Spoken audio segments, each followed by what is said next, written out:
This is Nithin Ramachandra from the NR Hour Sports Show.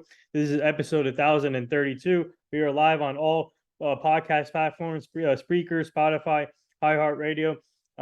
We're joined by a really special guest today. His name is Leonard Weaver. He's a former NFL fullback. Man, what a heck of a career. He played for the Seahawks, Eagles, amazing fullback. And obviously, he put up big numbers throughout his NFL career. He went to Carson Newman for his college career. And now he's doing big things off the field. He's a motivational speaker, and now he's the running backs coach for Carson Newman. And really looking forward to this interview. We finally made this happen. And fans, please tune in on our speaker app. You can ask questions today to Leonard. We always love fan interaction on the show. But Leonard, thank you for joining us. And like I said, we finally made this happen. And how are you and your family doing? Oh man, we're doing good, man. We just take it one day at a time, and just live that life one step, man, and giving God all the glory, brother. Yeah. So let's start off before we get to your college football. Your NFL career. Let's talk about you going to college at Carson Newman, and what was that like for you? The experience there, being at Carson Newman, and now coming back full circle to be their running backs coach, your former college. Oh well, first, man, I'll just say I'll give glory all to God, man. Lord and Savior Jesus Christ for this opportunity. I'd like to thank for sure Coach Clowney, and the administration here at Carson Newman. It's been great, man. To come back home to a place where I spent 4 years to better myself, not only as a player but as a man, is something that I think really creates sort of like a euphoria, an excitement, man, because I get to talk to the guys that are here who don't maybe not know me, personally or whatnot, and tell them my story about what it was like being a part of the culture here and watching this program be successful and watching some great coaches come through, great mentors, and how those guys help, shape, and molded me in certain aspects of my life. Yeah. So tell our fans what got you into football, and who would you say that you looked up to while growing up in the NFL? Well, looking up, been Jerry Rice pretty much my whole career. I've always loved Jerry Rice, just his work ethic, him playing. I think he, had such an intensity about how he approached the game. And so coming up, knowing I would probably never be a receiver, loved to watch him, though, because he had such tenacity about him. He was the inspiration behind that. But as far as coaching, man, it's this is what I believe, God has called me to be. I believe that Jesus has placed me in this, this area of my life to inspire young men, hopefully really encourage them and motivate them and give them the message that they can make it too, no matter really where you come from. Yeah. So in high school, it was interesting when you were in high school, you played not only football, you played basketball, you ran track, and you played quarterback too and running back. So take us to your early high school days, and what was that like, doing multiple things at once? And obviously for an athlete, it's really important to play multiple sports now in this generation to get the feel of it, and whatever sport you want to choose is big time for these kids. But for you, when you were going through that, what was that like for you in high school? Oh, it was awesome. My mom did a great job raising me, man, and really give me the opportunity to grow. I think that's the biggest thing that sports taught me. Being able to grow in your decision making, being able to grow to find out who you are as a person, and then for me also being able to make the transition to play all those sports taught me a lot, about not only the sports but what it takes and how to appreciate, the work you put in and the time you put in, and so it was really awesome, man. Like I said, my mom did a great job, and the coaches that were there coaching me did a great job, and it taught me a lot about myself. Yeah. So we are live with former NFL fullback Leonard Weaver. We have a fan question for you already that just popped in. Absolutely. Yeah. So one of our fans want to know, when you were running track, they want to know what would you say track helped you with? I would just have to say, for me at the time, it helped me. It did help me get a little faster, but it was more so the type of training, not necessarily the races. Does that make sense? Mm-hmm. We had some great coaches at the time who understood, fast twitch muscle training, understood explosion, how important that was, how important it was for plyometrics to be involved. So it definitely helped me get faster from that point of view. But it also helped me to really understand what competition was about outside of football, right? So in football, you compete all the time. You lose some, you win some. Sometimes you don't get to have those moments in the midst of the game. Whereas track, your race is 20 seconds. you get an opportunity to kind of review that thing right away, get coached, and realize, man, this guy's better than me. Why? And then, go from there and be able to adjust. So, for that fan out there, it helped me with my fast twitch muscles. It did help me get a little faster. And it taught me some more discipline on the side of my body, understanding my body a little bit more as well. Yeah, so speaking of playing multiple positions at one time in high school, how did you do that? How did you balance it out, learning different? Obviously, I guess the playbook is the same with the offensive side, but for you, when you got the opportunity to play quarterback and running back, how did you balance that out? I think it evolved around coaches. Coaches who understood me as a player, who understood me as an athlete, knew how I learned, understood ways that I could, understand things better and faster, so that there was not much of a turnover. That was the biggest reason. I think those guys understood, hey, Leonard's this type of learner. Let's make it this way. He'll pick it up, and that way his talent doesn't have to take a back seat. Yeah, so what? Tell our fans, what was the scouting report on Leonard Weaver as a quarterback? Oh wow, I have no idea what teams were planning. I mean, I know from week to week it would change. I would hear them break the huddle and say my name, and we're gonna get you, we're gonna stop you, we're gonna hurt you. I mean, but it was all in fun. But I don't know. All I know is that I could run, I could throw the ball, and if we need to do some quarterback leading, let the fullback and halfback go, and I'll get behind them. So our coaches, I think they did a good job with catering to my talents. Wow. Yeah, so speaking of the fullback position, obviously it's kind of rare now. You see fullbacks here in this league, but back in the day, you'll see a lot of fullbacks like yourself, and a lot of the great fullbacks in the like. But for you, when did they realize who made the change for you to go to fullback, and when did that process start for you? The change happened when my first year in the league. Mm. Actually, being at Carson Newman, I played tight end, never played Uh, fullback. And I made that transition coming from out of high school, playing all the positions, so safety, whatever. And I think that's kind of helped me a lot. But that position change was made, I'm assuming, by Mike Holmgren and the Seattle staff. Maybe they felt like at the time that I wasn't as fast as some of the backs that they had at the time. And then I didn't have the height, to really play tight end. So I think fullback became the natural fit in terms of body type, and test scores with the 40 and different things like that. So kind of worked out. well, we have another fan question for you. They want to know what advice. They want to know what that one piece of advice you got throughout your career. It's kind of something that I've always said. It's kind of been my motto. I've taken it from John Wooden.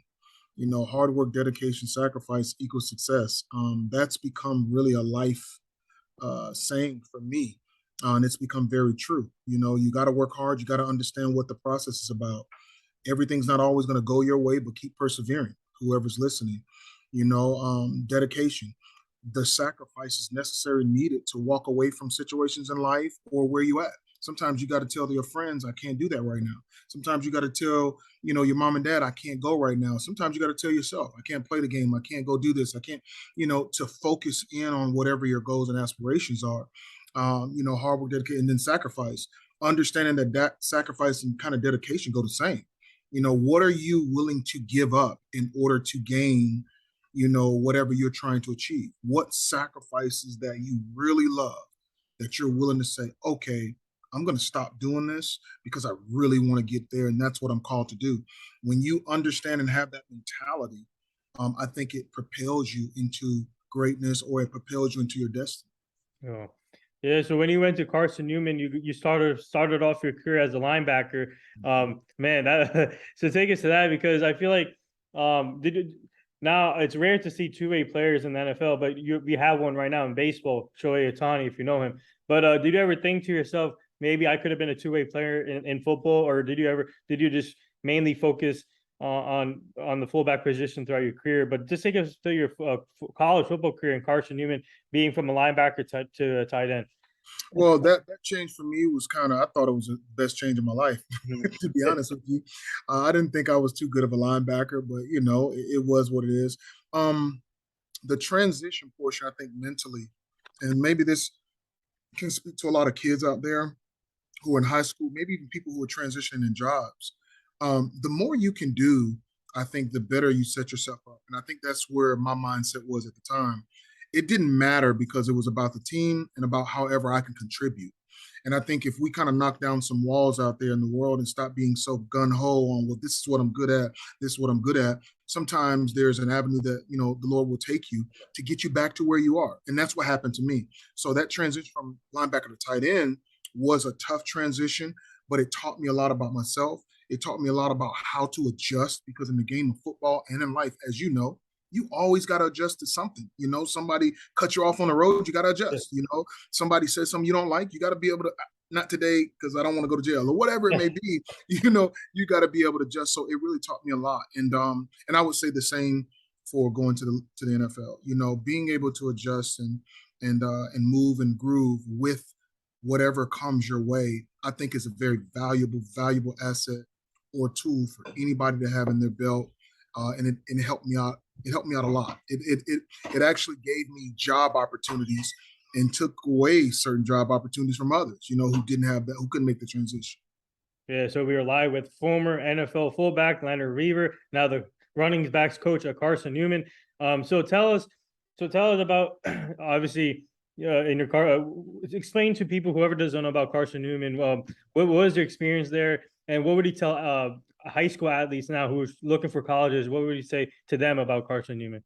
Well, my experience here was great. I think we had a great coaching staff, Ken Sparks. I think we had a great group of leaders. Back then, we had guys that would hold you accountable. That was the whole message.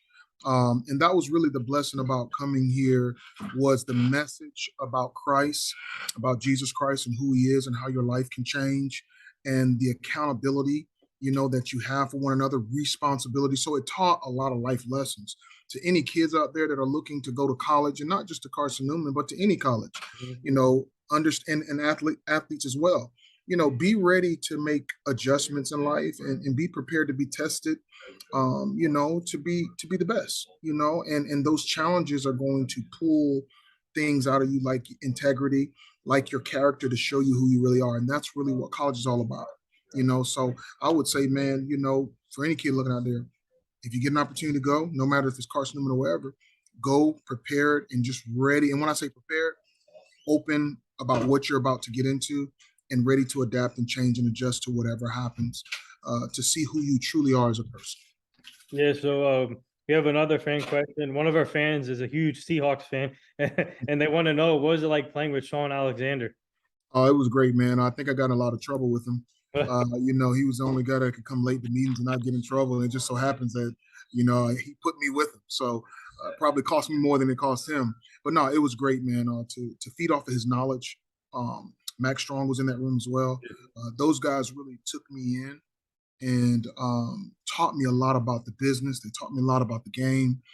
So it was very valuable moments for me, that I learned a lot from those guys, and I'm very thankful for it. Yeah, so in your final year at Carson Newman, you received the Division II All-American Award honor from them. So what did that mean to you, to receive an All-American? It was a confirmation and validation of the hard work that was put in.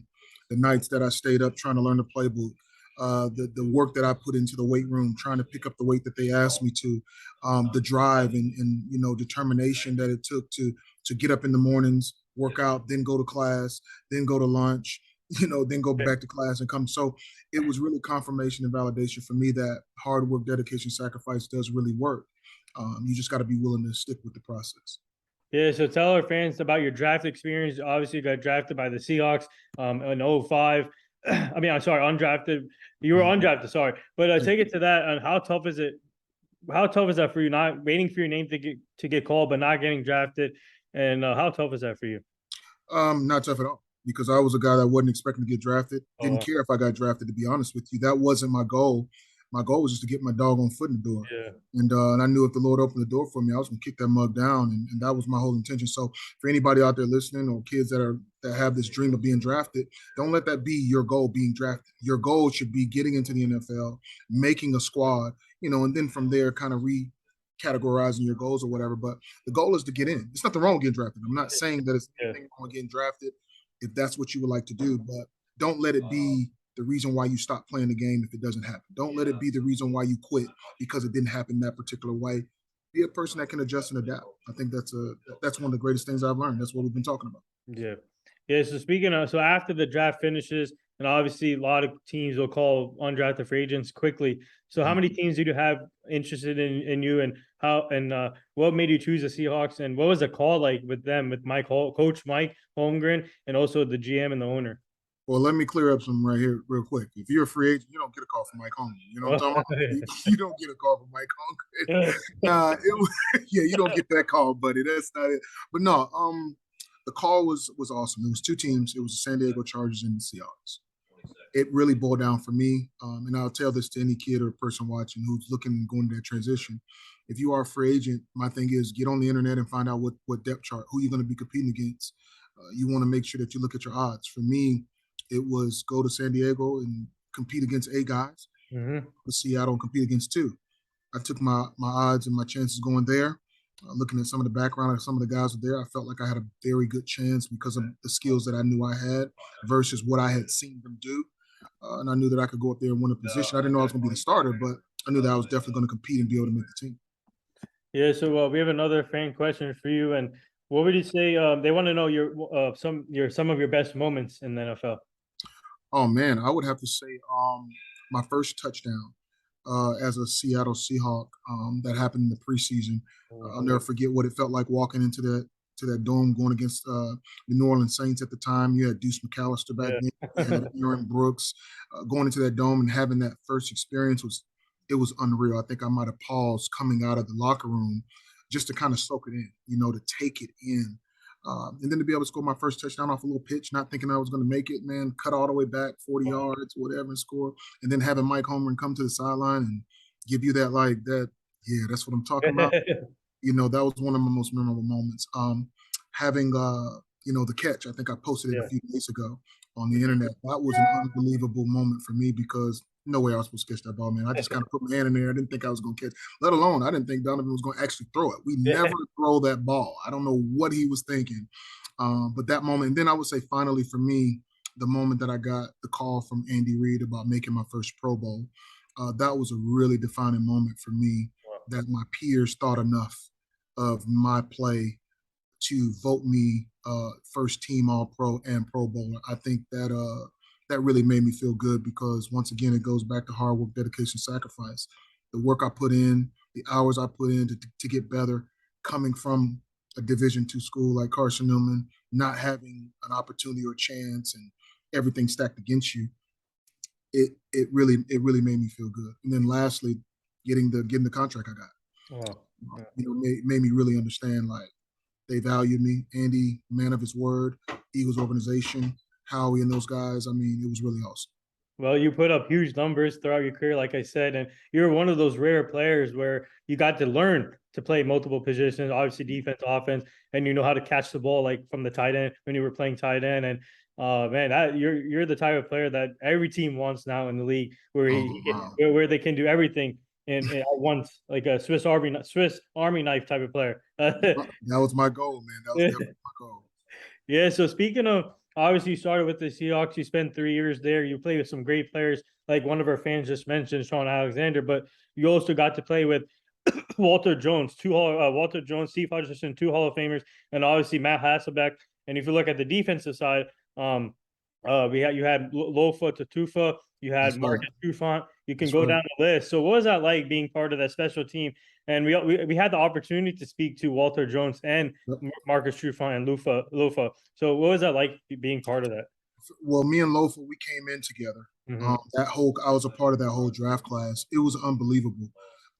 Playing with him, and that's another thing. Lofa taught me how to analyze defenses and how defenses analyze offenses. We would oftentimes have meetings where he would tell me, hey, Leonard, this is what this means and that what that means, and vice versa with Hasselbeck on the offensive side. Those guys were phenomenal in how they broke down the game and what they, how they understood the game to be. Playing with Trufant, watching those guys compete, I think it made us better, and it made me create a standard in that room about how to get the job done. Those guys were constant professionals, and they showed me how to play the game. They showed me how to practice. They showed me what competition was really all about. So it was phenomenal playing with all them. I mean, Walter Jones, come on, man. Yeah. Best tackle, not the best tackle in the game. Steve Hutchinson, if you look back at that year, we ran to their side probably 85% of the time. Everybody knew the play was coming. They knew Yeah. what was happening. They just couldn't stop it. I mean, he was moving people out the way left and right. Steve is comboing and knocking everybody to the right side off the ball. It was just incredible to play behind those guys, man. And so it was an honor and a treat. Yeah, we have a great question here from one of our fans. They want to know now transiting, now being for you being a coach, what's that like for you now teaching these young kids and then what you can tell them about what you've been through throughout your career. So what's that been like for you coaching these kids? They want to know. It's been really good, man. I think it really it allows me to step back and look at myself, because and a lot of the guys that I'm able to coach, that I have the opportunity to coach, I can see bits and pieces of where I am, whether it be the attitude, whether it be the work ethic, whatever it may be. And with my experience, which is kind of my biggest tool, being able to kind of talk to them about it, what it takes to get there, how to fix this or how to fix that. So I think that's one of the greatest, tools that I have in my belt is that influence. And then just learning how to coach. I think that's a big thing. I think people just think you just automatically know how to coach when you play the game. That's not necessarily the case. Learning how to coach, learning how to teach, learning players and how they learn. I think some of the greatest coaches in the world are coaches who can adapt to players and be able to explain and teach to them, and they get it, and really take coaching to heart. So it's been great. Yeah, so for you, obviously you got to play with great running backs throughout your career, like LaShawn McCoy, Sean Alexander. But what was it like being behind Matt Hasselbeck and Donovan McNabb, man? Two great quarterbacks who had great, awesome careers. And what was it like just to have a quarterback, those two players, Matt Hasselbeck and McNabb? I would say it make life a lot easier, Yeah. knowing that the defense is concerned that they're going to throw the ball deep 50 times a game versus you running the football. So from that particular point, it was great. But both guys super knowledgeable. They both understood the game. Of course, they both had significant time amount of league in the league. And then I think for me, it was more so their willingness to teach you, to take me in like, hey, Leonard, come here, let me show you this, this, and that.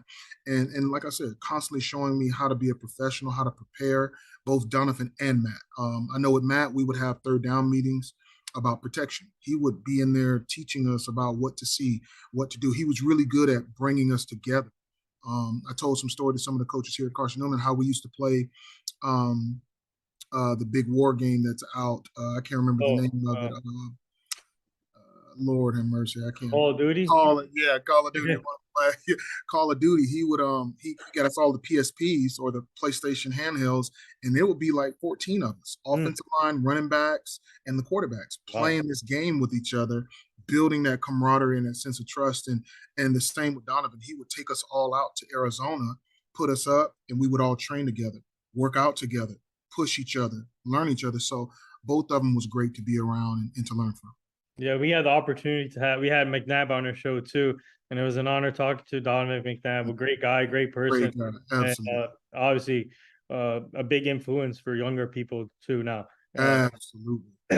Yeah, so for you, obviously the NFL is a business and a lot of movements happening. And for you, how tough is it for you? You had to leave Seattle, the team that gave you the chance to start your career, but you went to Philly. But take us to that time when you had to switch teams. And did you ever think to yourself maybe you could have spent your whole career with one team? Yeah, I wanted to spend my career in Seattle. That's where it started for me. The fans accepted me. They loved on me, man. They really, at least made me feel like I was definitely appreciated. But of course, the business aspect of things do take over. New regime of coaches that come in, new GM. Just a lot of changes, and that happens. And one thing that we talked about earlier was being able to adapt and adjust. I understood my part. I understood what I had, and I know my value.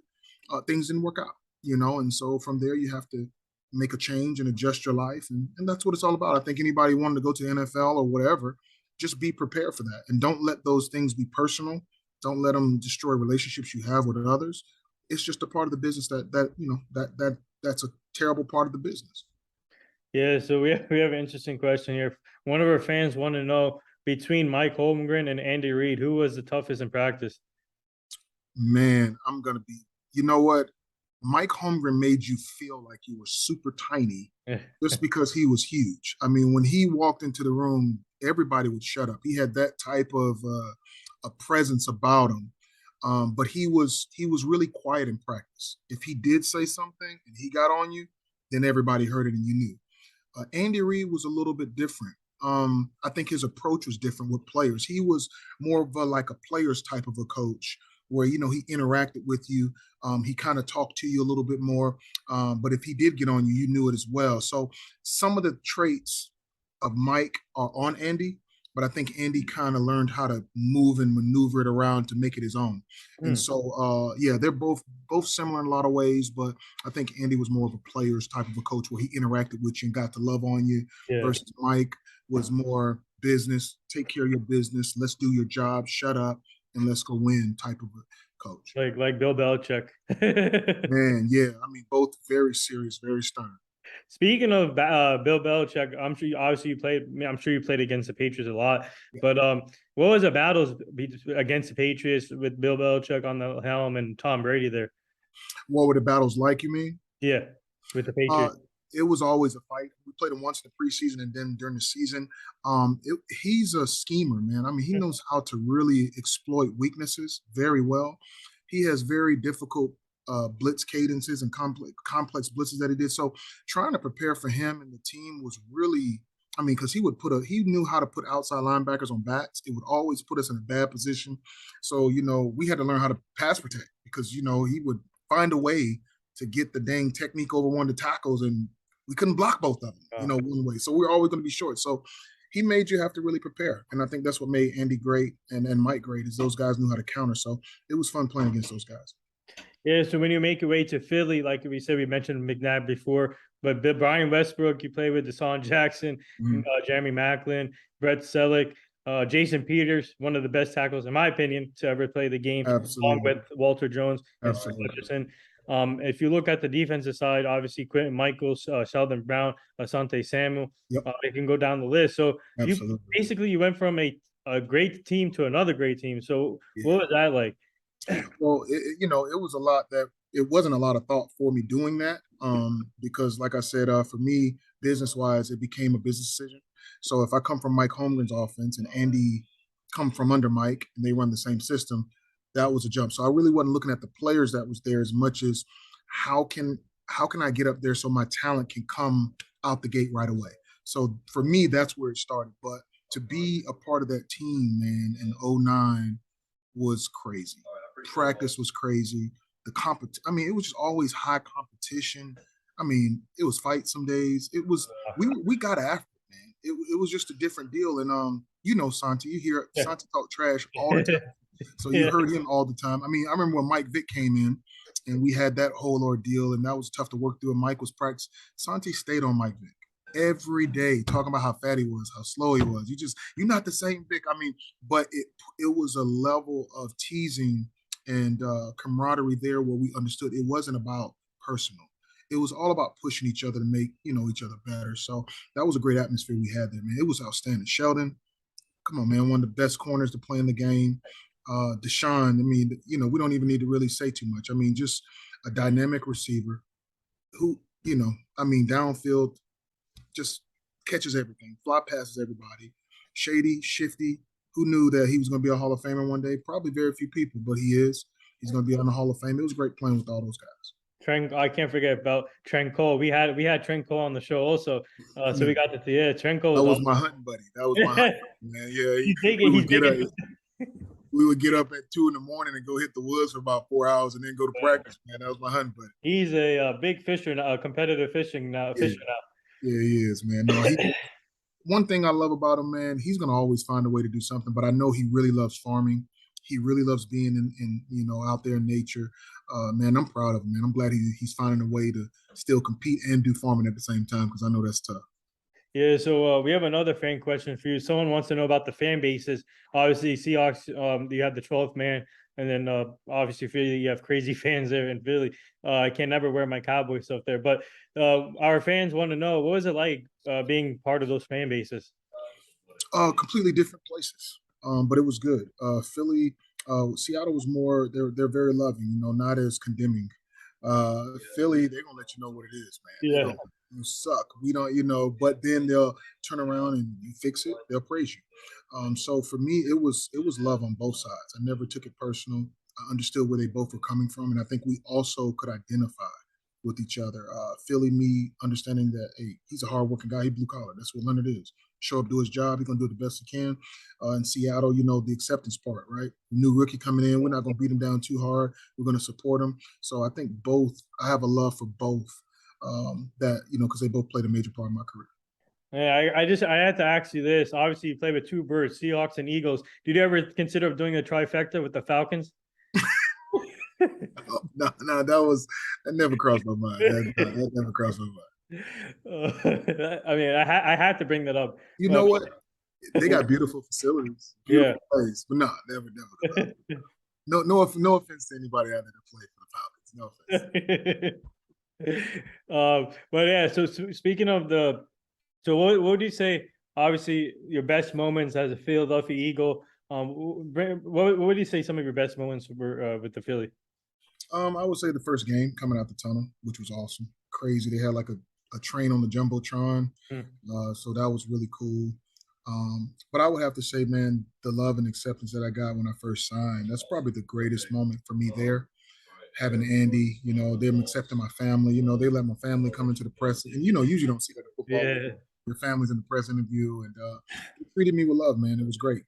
Meeting Harold Carmichael, Hall of Famer, Oh yeah. Yep. who was my host, to be around those legendary players and to be accepted there, man, it was awesome. Wow. And also being named to your pro, obviously you mentioned you got named, Andy Reid called you for the Pro Bowl. And what was the Pro Bowl experience like for you there? And what are your thoughts on today's Pro Bowl? It probably, you know, I don't know. My experience, I'll just say this. My experience for my first Pro Bowl was awesome. It was kind of like what I thought it would be. Laid back, chill, all-star game. You know, just go out and have some fun for the fans. But I think making it more competitive is probably needed. Yeah. Because when I played, it wasn't as competitive. But we were also trying. A lot of guys were on their end of their contracts, looking to re-up. You know, you didn't want to get hurt, but you know, you still wanted to play in the game and have a little fun down there with your family. So I think it's good the way they're doing it. You know, making guys really compete because fans are paying their money to go out there to watch us. You know, pretty much entertain them and have fun. So I think we should compete the way, and I like the way it's going. Yeah. So we have another fan question. Someone wants to know, how often do you go back to Eagles and Seahawks games? I haven't been back. The last game I went to for the Eagles was probably 2020. Mm-hmm. That was the last time I was there. I sat in the stands, and that was awesome. Had a good time. Went out, you know, tailgating with some of the fans that were there, so that was really awesome. And did some autograph, and it was me, Vince Papali, and I want to say Harold Carmichael. We were all out there, so that was really cool. But I have not been back to a Seattle game since the last time I played there, which was in '08. Wow. Yeah. So, what are your thoughts? Obviously, before we get to your coaching, but what are your thoughts with the NFL season coming back, and college football, and coming back soon with training camp now starting? Obviously, there's no off season for NFL. It's all a lot of work. But for you, what's your excitement about your two former teams coming into this year? Well, I mean, I'm really excited for the Eagles. I think that they're going to have an outstanding year. I know Jalen Hurts has been taking a lot of flack about his play and what people think, but I just want to kind of let people know, as a quarterback coming into the NFL, there is a turnover. Especially with coaches and your ability to play, comprehending the playbook, understanding the players. There's always a turning over that's hard to adjust sometimes to. But I think this is going to be a great year. They pick up A.J. Brown, which I think was a phenomenal pickup. They, get their defense better as well, bringing Cox back, whether it's a one-year contract. They got Graham back, added a few big other players like Jordan Davis, which I think is going to be huge. And even, just the moves that Howie has made has been phenomenal. So the expectations for them is going to be great going into the season. I predict, and this is open, it's for camp, I'm predicting a 10-game season, a 10-win season for them this year. And I think Jalen's going to have his first Pro Bowl season, and he's going to ball out. Wow. As far as the Seahawks, I'm not sure where they're going to land. They lose their number one quarterback for whatever reason. And I think it's some disgruntled people in the building, but we'll see. If they can come together as a team, maybe they can make some rattle, but they got a tough deal with the Rams being over there. And, so that's going to be a tough deal. Arizona, bringing back everybody. So that's going to be a little tough deal out there in the West. Yeah, and Kyle Murray just signed a extension today. 5-year extension with the Cardinals today. So that's That's huge. Because I thought early in the offseason that they were going to get rid of him, but I guess they came together and they finally came up with a deal. So I'm happy for him. He's great. He's a good quarterback, and Arizona now has him locked in for the future. So that now they don't have to worry about that. Now they can just focus on the season. And that makes it easier when you get the number one guy locked in. It makes it easier for other players to say, "Oh, okay, there's some security there. I'll come play with him." So I think that was a great move by them. Yeah. So for you now, what are you most looking forward to as a coach? I mean, with your guys' season coming up soon with college. So what are you most looking forward to in getting these running backs ready for the season and making sure they're healthy for the whole season? And what do you guys expect from you guys? I look forward to, first of all, building a relationship with them, an understanding and some chemistry, man, just to let them know I love them as a person. I'm always going to be pushing them to play football, but I want them to know how important they are as people and how important it is for them to live their lives in such a way that they can impact others that they're around. But as far as football, I'm expecting some great things this year. I'm expecting us to come out, play hard, and do our job, and be successful in what we do. Yeah. So we'll take one more fan question. Someone wants to know, did someone give you a nickname throughout your career? Well, I've had, I think, several. They had called me the church van, the church bus. I don't know. So we've had a few, but it's mainly been Bishop, and I guess because my belief system and Jesus, but other than that, man, that's kind of the names I've held. Yeah. So what's it now after your football career? Not only you're a coach, but you're part of the players' corps. Like I said, we had two of your teammates from the players' corps on the show, and obviously you guys are getting ready for a big second round on America's Got Talent. And by the way, congrats on the success with you guys. Obviously, their first edition was awesome with Brian Scott there too. But for you, take us to that. What's that been like for you to be part of that players' corps and bring it's like having a reunion again with with the players you played against. What's that been like for you? It's been great, man. Anytime you can get together with guys that you played against or that you played with, you guys reminisce. It's like a locker room outside of the team. It was a great experience being on AGT. I enjoyed it. I loved every bit of it. And I'm excited for those guys and what they have going. But right now, the focus for me is preparing, my guys here and being a part of staff and getting better as a coach and learning how to coach. So that's kind of my focus now, and that's what I'm looking forward to. Oh, so you're not part of the second round? No, I will not be a part of the second round at all. Oh, wow. Yeah, so before we get to the last two, you want to hear the Kyle Murray contract real quick? Yeah, what was it? It's 5 years for $230 million. Tell you what, that's not a bad payday at all. That's crazy. That's not a bad payday at all. I'm pretty sure it had to be like $100 million guaranteed or something. Yeah, I think so. Crazy. Congratulations, Kyle, man. I'll hit you up on Twitter. Maybe let me Yeah. So, speaking of who's your what would you say the running back you like to watch now in the league? Wow. If I had to say, I like Derrick Henry. I like his style. He's downhill. However, if I had to pick one guy that I'm really looking forward to, is Andre Swift. Okay. Oh, DeAndre Swift. Okay. He's underrated. Yeah. Of course, being in Detroit, but I think he's a back to me that does everything. Mm-hmm. Catch the ball at the backfield. He can get his foot in the ground and run downhill. He can run you over. He can outrun linebackers in coverage. He can pass protect. So when I'm looking at backs and what they can do, he's a guy that I really enjoy watching and look forward to watching. Yeah, we had the opportunity to meet him in person at an NFL event, and what a great guy, and obviously awesome talent. So, and if I had to say it's another back, I love Saquon, but Sanders in Philly, I want him to have a great year this year. I know he's been hurt, battling some different things, but I'm really praying that he has an awesome year that will help him, because I think he just needs one good year to help, bring him back, because I think he's actually another back that's underrated, can catch out the backfield. He runs down the hill really hard, which is probably why he gets hurt, because he's not a big guy. But he can run the screen. He can outrun linebackers. So when I look at the total game of a back, that's what I'm talking about. Not that one guy does one thing over the better, but the total back. He pass protects well. So those are the two guys that I'm looking forward to watching. Wow. Yeah, so the last two things here, our team is part of this foundation. It's called the Hugh Jackson Foundation. He's a former NFL coach. He's now coaching at Grambling State University. and we're trying to help him prevent human trafficking, making sure the community stays safe, everyone stays safe. So we'll send you the foundation so you can go check it out.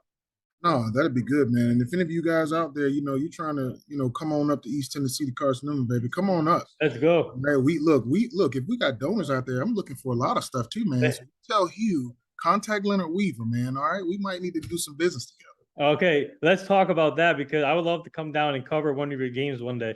Man, I think you should, man. And we can help, get some things done over here, baby. Yeah, let's go. And the last thing here, would you like to say anything to all the nurses, doctors, and all the center workers right now? Yeah, man. First of all, thank you all for everything that you're doing. Thank you for taking the risk every day that most of us may not take. Thank you for taking care of our families and our friends and those who we love, and risking your life in the balance of that. You mean the world to us if nobody's ever told you. But I want you to know from Coach Weaver that we love you very much. Thank you. Who's in the background? We see some of your coaching staff. Oh, yeah. No, it's not my coaching staff. No, this is Coach Clowney's coaching staff. But yeah, it's other coaches that I'm here with. But Carson Newman staff, this is what we do. Nice. All right, it's the best staff in the country right here, baby. Let's go. That's how we get them down, baby. Hey, shout out to Carson Newman. Look at this. Check it out. This is where we at right here, baby. Yeah. Get that love right there, baby. Let's go. Hey, shout out to Carson Newman. Whoever's trying to look for a college, this is the college right here. Carson There Newman. You go. Come on over. We want you. Come on over. So before we close this out, where can our fans find you on social media, and what's coming up? Would you like to plug anything? What's coming up next for you guys? Right now, we're going to get ready to go into fall camp here on August 5th. But if you guys are looking for me on social media, go to Leonard Weaver on Twitter or at Leonard Weaver, Facebook, Leonard Weaver, Instagram, Leonard Weaver, LinkedIn, Leonard Weaver. So everything, all Leonard Weaver, you'll see it there. That's me. Come follow me. I'm an inspirational quote guy. I love to kind of interact and let you know what's going on in life and inspire you. Yeah, there you have it. That wraps up episode 1032 with former NFL fullback Leonard Weaver. Man, great career, heck of a career, man. Go follow him on social media. Not only he's a great football player, now he's a great running backs coach at Carson Newman. Wow. His former college he went to too, and it comes back full circle to coach his former team, which is an amazing story right there. And obviously not only he's a football player, he's a singer, anything. He does everything. So, but go check him out. He's a speaker also. And thank you again, Leonard. This was truly an honor. And we will love to have you back on the show at some point down the line, so you guys can meet the full team. But keep up the great work. Good luck to you guys this season. We're going to be watching you guys too, and I'm hoping to make a trip down there one day so I can cover you guys with the team. But like I said, good luck and thank you. Let me know, man. We'll try to make it easy for you. But thank you for this opportunity, man. No problem. Thank you.